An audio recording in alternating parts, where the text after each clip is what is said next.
Okay, so the reason why we do that, and I have touched on this topic in the other videos that I've done, however, it's like I have said before, it's really important to remove those things that cause inflammation in the gut and also feed parasites and bacteria in our gut. So it's going to be a lot harder to kill the bacteria and also start to notice differences if we have these foods constantly entering our body, especially if we are reactive to foods and we don't know it. So a lot of the signs and symptoms of food intolerances can be related to your gut health. So although you might be thinking that it is parasite related or it's because you have candida, it's also really good to know that certain foods do cause issues in our body, and the way they show up is different for everyone. For an example, my acne was a lot worse before I went gluten and dairy free. Now I had tried dairy free separately and gluten free separately. Didn't really notice that much difference because I was still reacting to one or the other foods. Now when I took both of them out of my diet at the same time, big differences started to happen and I felt a lot better for it. So the thing is, we don't know if we're reacting to those foods unless they're removed. So that's why it's really important over the course of this 8 weeks to be dairy and gluten and soy free for as much as you possibly are able to, because every amount that you have accidentally with slip-ups, or even even if you know you shouldn't be having it but you have it, it does take 4 weeks to remove from our body. So we can experience symptoms from ingesting a food that we're intolerant to for 4 weeks, up to 4 weeks later. Okay, so it's really important to take those foods away and out of the diet for the course of the 8 weeks, so that one, you're able to identify if you do have food intolerances and if your issues are actually because of those foods or for other reasons. It's also really important to take them out of the diet because we know that most people get inflammation in the gut from consuming those foods. Now, another thing about dairy is, so with dairy in particular, if you were a kid or you have kids that was really prone to tonsillitis or ear infections or ear aches, that's associated with dairy intolerance. So when you're having that enlarged tonsils, if you remove dairy out of your diet, you would most likely see a really positive difference. So I'm not just saying this because obviously I have my sensitivities. I don't think everyone does, but I do think most of us do suffer some sort of issues due to foods that we're consuming that our body's reacting to. And so it's really important then to take those foods out so that we can feel better, because if we keep consuming them, we're not going to feel better. So another thing with dairy is it's mucus forming. So if you have congestion issues, it's going to be worse with dairy. So if you take that dairy away, your mucus will actually most likely go away as well, unless it is a bacterial thing. So some of the signs and symptoms you might experience if you have intolerances are obviously bowel movement irregularity, so constipation or diarrhea, really smelly farts, congestion, like constant congestion, if we have like an itchy throat or we're sneezing often or we've got to clear our throat often, these are signs and symptoms of intolerances. Other ones are like your headaches and brain fog, so that's a lot often associated with gluten intolerance. And gluten intolerance is also associated, and dairy as well, with skin conditions. So if you're an eczema child, or you have an eczema child, or you've got psoriasis or really bad acne, all those skin conditions can be definitely made better by removing dairy and gluten. And hopefully more and more research is coming out about this, but in the naturopathic world, most naturopaths will say, if you've got a skin condition, well, let's remove dairy and gluten and see how you go from there. because most of the time, majority of the time, clients will see a really positive difference in skin from removing those inflammatory foods. Now, the reason for soy is because in Australia, how it's processed is really not good for starters. When it's fermented, it's better. However, it also contributes to, so it's phytoestrogenic, so it promotes estrogen in the body. And the thing is, with women, a lot of us already have estrogen metabolism issues and have an excess of estrogen in our body. And there are a lot of phytoestrogenic things that contribute to that, but soy is a big one. So if you're consuming a lot of soy and you have hormonal issues, a good thing to do would be to take the soy out. So even in men, they are finding issues with soy as well. So it does change hormones. So it's really important to reduce that, because obviously if there's hormonal imbalances in the body, that's going to contribute to gut imbalances in the body as well, and vice versa.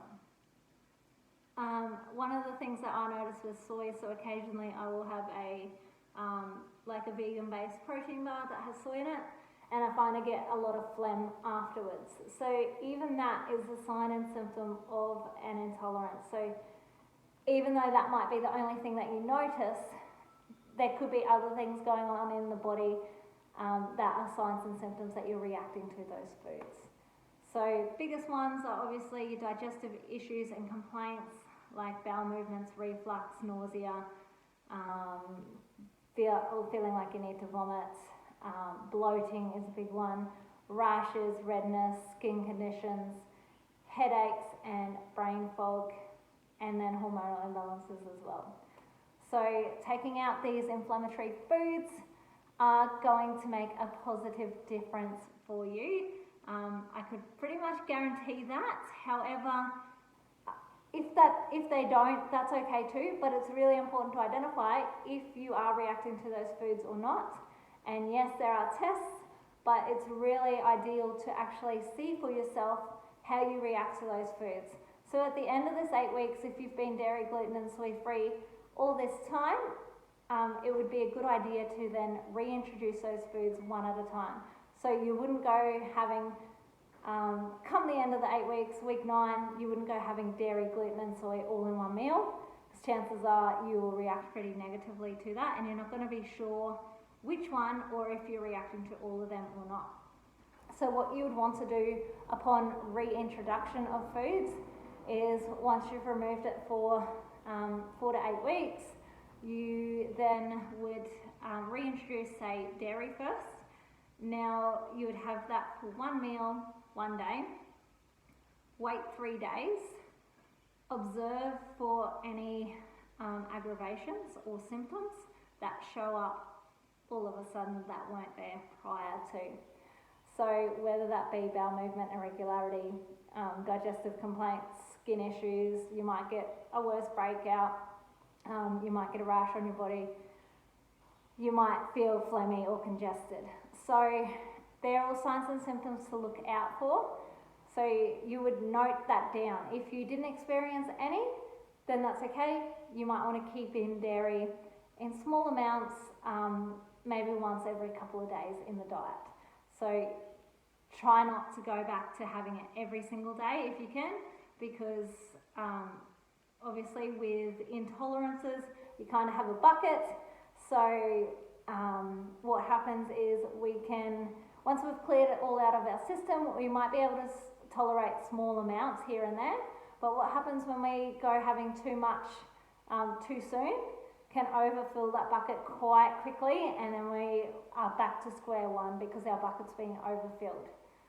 So after you've done the dairy trial and you're happy with your results, if you reacted, then obviously you would keep continuing to have that out of the diet, and then try and reintroduce in another 4 weeks to see if anything's better. Because at the end of the day, when you've worked on healing your gut and your gut is better, you should be able to tolerate those foods better than you were able to previously. So that's the idea. It's not to have to avoid those foods forever. However, if you know you feel better without, and and you want to avoid those foods, that's fine too. That's my personal preference. I just like to avoid altogether. Occasionally I would have dairy and gluten, but it's very rare because I know I feel better without it, and I know that my skin health is a lot better for it, and also hormonal issues are a lot better without it. So personally, if you want to keep it out of the diet, that's okay, but if you want to work towards a place where you can have those foods every few days, then go for it. But you need to make sure your gut's in really good nick before you go putting it all back in the diet every day. Okay, so once you've done that reintroduction, you then wait a week till all symptoms have cleared, and then you would introduce gluten or soy. So same process again, 1 meal, 1 day, wait 3 days, observe any changes, record any changes in symptoms, whether it be headaches, brain fog, tiredness, fatigue, or digestive complaints. If there is a change in symptoms that wasn't there before you had that gluten, write it down, even though it might seem unrelated. Okay? Again, if you do get those symptoms, you want to keep avoiding that food because you've only had that small amount. So if you were able to tolerate it without any symptoms, you may wish to keep it in your diet and just consume small amounts here and there, or work up to having it more often by making sure your gut's in good nick. And then lastly, you would introduce soy another week later. So it would take about 3 weeks, the reintroduction process. However, it's a really clear-cut way to identify exactly what foods give you what symptoms, and if they give you any symptoms. You might find they don't give you any symptoms, and that's okay too, totally fine, but you don't know if you don't try and see for yourself. So that's why I think it's really important in this Healthy Happy Gut program that we do eliminate for those 8 weeks, because like I said, you might be experiencing symptoms from food intolerances or sensitivities that you never knew you had.